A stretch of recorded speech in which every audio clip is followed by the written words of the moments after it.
Muito bem, pessoal. Estamos aqui para mais um encontro, ainda nesse processo de isolamento social, né? Para a gente trabalhar, eu vou dizer hoje, ciências sociais, né? A gente ainda está trabalhando o aspecto do desenvolvimento da própria antropologia e a sociologia, que a partir dela, né, eu tenho o desenvolvimento da pedagogia social. E a gente pensar, gente, alguns aspectos históricos aí, como eu estou trabalhando com vocês, né, nessa linha, para a gente poder crescer e caminhar aí, tá bom? No perfeito entendimento. Eu quero trabalhar com vocês, então, hoje, a gente pensar o processo e como nós estamos tributários do pensamento científico. É claro, e sem dúvida, ele é fundamental, importante.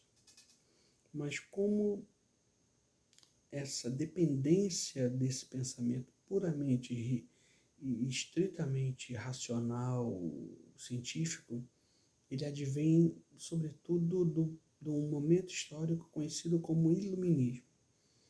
Repara que a gente chegou a falar da Idade Média, falou lá atrás do início da modernidade, onde a gente trabalha a mudança, lembram disso, do processo do teocentrismo para o antropocentrismo, ou seja, o momento em que o homem recupera o seu destino nas mãos.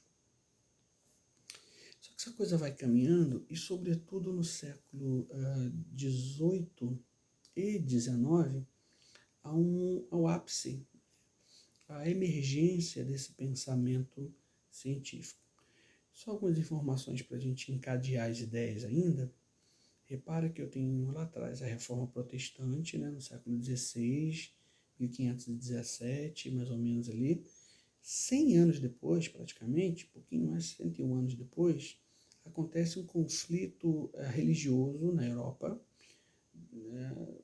entre católicos e protestantes, que é a chamada Guerra dos 30 Anos. Esse evento, ele marca muito o século XVII, né, 1618 a 1648, de modo que cada vez mais o processo de conhecimento advindo do aspecto religioso, ele vai arrefecendo, ele vai diminuindo, ele vai criando raízes de decepção na vida do europeu. E o que acontece? Quando eu tenho o século de XVIII e o século XIX, eles são exatamente o desaguar desse processo de frustração e a esperança de que o conhecimento científico ele pudesse dar respostas aos conflitos humanos, enfim, às necessidades humanas. E a partir daí eu tenho o desenvolvimento, gente, então, do seguinte, de alguns conceitos, de que o processo, para alguma coisa ser verdadeira, ela precisava passar pelo crivo do aspecto racional.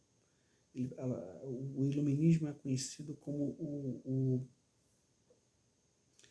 a era da razão, né? Então, tudo aquilo para ser verdadeiro, para ser ratificado, confirmado, precisava passar pelo crivo da razão. É interessante a gente pensar que eu começo efetivamente a estabelecer um hiato, né? Uma separação, um divórcio entre o tipo de conhecimento religioso e o tipo de conhecimento que é secular, que é advindo do homem, do ser humano. É importante a gente traçar essa linha de pensamento para a gente perceber, então, que o século XVIII e XIX, 1800 e pouquinho, é o ápice desse tipo de conhecimento e é o ápice desse tipo de pensamento. E para a gente ganhar aqui mais robustez no nosso conhecimento, eu queria falar para vocês de especificamente dois filósofos, e a gente vai falar um pouquinho então de filosofia hoje, para que a gente possa embasar o nosso conhecimento, a gente continuar a nossa caminhada aí, essa trajetória de entendimento da formação e do porquê da formação das ciências sociais. O grande filósofo, que é conhecido como o último filósofo do iluminismo, é chamado de Immanuel Kant. Immanuel Kant é um alemão, prussiano, né? Viveu ali metade do século XVIII e iniciozinho do XIX. Havia uma grande discussão, como eu falei para vocês na outra aula, entre do pensamento científico, qual pensamento científico era mais relevante e importante? O racional ou era o empírico? O racional é aquele que eu consigo entender a realidade do mundo, entender a natureza, entender o universo que eu vivo, entender os fenômenos a partir do intelecto, a partir da razão. A razão me basta para eu entender. A razão é a fonte primária e única do conhecimento. E eu tinha os outros tributários do método empírico, que dizia o seguinte: a partir dos 5 sentidos, né, eu consigo fazer uma leitura e um desenvolvimento do processo cognitivo e de entendimento, e aí consigo estabelecer um conhecimento científico daquilo que me cerca, do universo que me cerca. Então havia sempre essa querela, essa disputa entre pensamento racional e pensamento empírico. Kant ele é o grande divisor de águas por 2 aspectos que eu vou dizer para vocês. O primeiro aspecto é que ele vai dizer o seguinte: olha, não é nem o racional nem o empírico, mas talvez a conjugação e a aglutinação de ambos. E aí Kant vai dizer o seguinte, que na verdade eu não tenho conhecimento racional ou empírico. Eu tenho 2 tipos de conhecimento: o conhecimento fenomenal e o conhecimento noumenal. O que é o conhecimento fenomenal?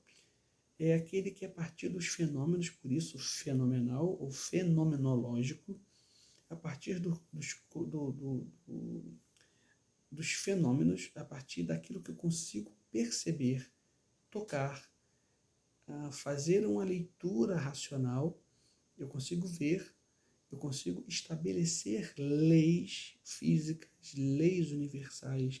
Exemplo, todo corpo ele cai por efeito da gravidade. Isso é uma lei universal física. Isso é um fenômeno, é algo palpável, é algo que está ali, eu consigo enxergar, eu consigo ver. Fenomenal.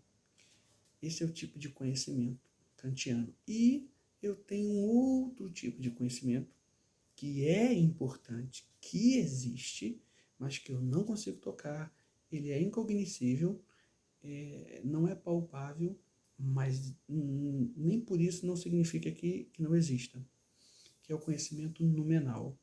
O noumenal está relacionado ao metafísico, ao espiritual, ao sobrenatural, ao místico, aquilo que eu não consigo entender. Então repara que a partir de Kant eu tenho então um divisor de águas. Não é mais racional e empírico, mas sim fenomenal e noumenal. Então, por exemplo, a fé para os religiosos é um tipo de conhecimento noumenal, ok? E outra coisa interessante que Kant fala é ele faz a secularização do processo moral e ético. Quando eu pensava em ética antes, em moralidade, normalmente estava sob a tutela, a batuta de um aspecto religioso, de uma autoridade religiosa, de um pensamento religioso. Kant ele faz a secularização, ele desvincula, né? Ele destaca o aspecto ético para o aspecto secular. Ele diz o seguinte, a ética kantiana é bem interessante, ele diz o seguinte: se há interesse em uma atitude, em um ato moral, esse ato já se esvaziou do valor, exatamente por haver interesse. O que eu quero dizer? O que Kant dizia, em outras palavras? Se eu faço aquilo com algum interesse de ter um benefício, eu não estou fazendo porque é ético, eu não estou fazendo porque eu tenho que fazer, porque é certo. Eu estou fazendo porque eu vou ter um benefício. Então, não tem valor em si mesmo. Interessante, né? Para essa época nossa de imagética, onde a gente vê alguém dando, enfim, uma esmola a alguém, socorrendo algum necessitado e está lá com um celularzinho para publicar nas redes sociais, no Instagram, no Facebook. Acho que tem tudo a ver com esse momento para a gente pensar, né? Então isso é Kant, gente. Muito en passant, muito superficialmente, é mais que isso, mas só para a gente entender onde eu preciso chegar com vocês. E outro filósofo, outro pensador é Hegel, Gerhard Friedrich Hegel. Hegel vai dizer o seguinte, século XIX, e Hegel ele vai trabalhar uma ideia de desenvolvimento e de crescimento cultural e científico da humanidade. Deixa eu traduzir isso. A ideia hegeliana é que quanto mais tempo o homem passar aqui na Terra, mais ele vai desenvolver as coisas, mais vai dar certo, mais ele vai ser civilizado, mais conhecimento científico ele vai ter, mais progresso ele vai ter. Ele desenvolve uma filosofia chamada filosofia da autoconfiança, do otimismo acima de tudo, em que tudo vai dar certo. Repara que a gente é tributário, nossa bandeira está lá, ordem e progresso. Esse tipo de pensamento, ordenamento, ele vem do positivismo de Augusto Comte, mas que bebeu da fonte de Hegel, desse aspecto do otimismo. E Hegel, diferente de Kant, dizia o seguinte, a razão, ela é sim a forma primária de conhecimento, e ela se materializa ou se deixa caracterizada a partir de momentos da história. Ou seja, a partir da história eu tenho... a história ela é um reflexo do desenvolvimento racional. É mais ou menos isso. E olha que interessante, a partir desse pensamento eu tenho uma... E aí que está o cerne de onde eu quero tocar com você na nosso bate-papo de hoje. A partir dessa temática, ou desse pensamento hegeliano, de que a história ela é uma reverberação concreta do desenvolvimento racional da humanidade, eu tenho um cientificismo da história. Ou seja, a história é a primeira ciência social que ela passa por esse crivo crítico da razão, para que ela se torne ciência. Então, antes, eu tinha assim, o rei Zezinho, o rei Napoleão, o rei José, e ele fez tais, tais, tais, tais batalhas, ganhou essa, enfim, aumentou o território. A partir dessa perspectiva hegeliana, eu começo a tecer um criticismo de saber o seguinte, isso aconteceu, foi em que momento, em que circunstâncias realmente aconteceu de fato, ou isso foi um processo de uma construção, de uma invenção de alguém. Repara que aí, a partir daí, eu tenho uma coisa chamada crítica das fontes, crítica das testemunhas ou dos testemunhos e crítica dos documentos. Ou seja, esse documento está certo? Será que esse documento não foi forjado? Repara que a partir daí eu tenho uma caracterização da história, a partir da história, eu tenho uma caracterização de um aspecto muito mais científico, muito mais crítico, muito mais pautado não apenas no que disseram, mas na verificação da prova se realmente aconteceu. Não sei se eu fui claro, só para a gente entender, porque a partir daí então eu tenho o desenvolvimento das ciências sociais. Vamos melhorar isso. Só para a gente fechar aqui nosso bate-papinho, eu não quero nosso bate-papo bem sucinto. Me dei mais 5 minutinhos só para a gente pensar aqui. Veja bem, nesse processo de desenvolvimento da ciência, do pensamento científico, o que primeiro prevaleceu como ciência foram as ciências naturais, ou as ciências que envolviam a matemática, a física, sobretudo, a biologia, que eu conseguia, através de experimentos e de leis, estabelecer uma coisa chamada equação de funcionamento. Guardaram o termo equação de funcionamento. Repara que eu não consigo estabelecer uma equação de funcionamento com a história. Então, em um primeiro momento, só era ciência aquilo que eu conseguia estabelecer uma equação de funcionamento. Se eu não conseguia estabelecer uma equação de funcionamento, não era ciência. Putz, mas e aí, como é que eu faço com a história? Opa, então eu preciso estabelecer outros critérios para que essa disciplina seja considerada uma ciência.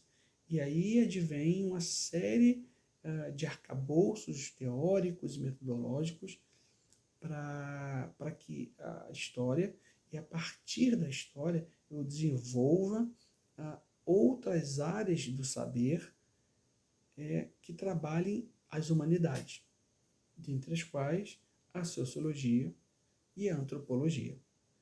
Então, repara que a antropologia ela vai trabalhar com o indivíduo, com os aspectos intrínsecos do indivíduo, sobretudo as questões culturais, a cultura de cada indivíduo. A sociologia ela vai trabalhar o aspecto como esse indivíduo interage na sociedade. E repara que a partir desse momento em que a história ela é colocada na berlinda, que a história ela tem que construir os seus arcabouços teóricos, as suas metodologias para dizer, olha, eu sou ciência, sim, por isso, eu uso o pensamento dedutivo, o pensamento indutivo, que tanto a física quanto a matemática, a biologia utilizam. Então, reparem que é a partir do iluminismo que ele vai ser um vetor impulsionador da criação das ciências exatas ou ciências naturais, e a partir das ciências naturais elas vão empurrar a criação da metodologia das ciências humanas, dentre as quais antropologia e sociologia. E aí repara que a gente falou um pouquinho de história, falou um pouquinho de filosofia, olha como é que as coisas se interligam. É isso que eu quero que vocês guardem, viu pessoal? Pensem sempre que um conceito ele nunca está ilhado, nunca está insular, nunca está sozinho. Ele está sempre articulado com alguma outra coisa. Ok? Um grande abraço para vocês e até a próxima.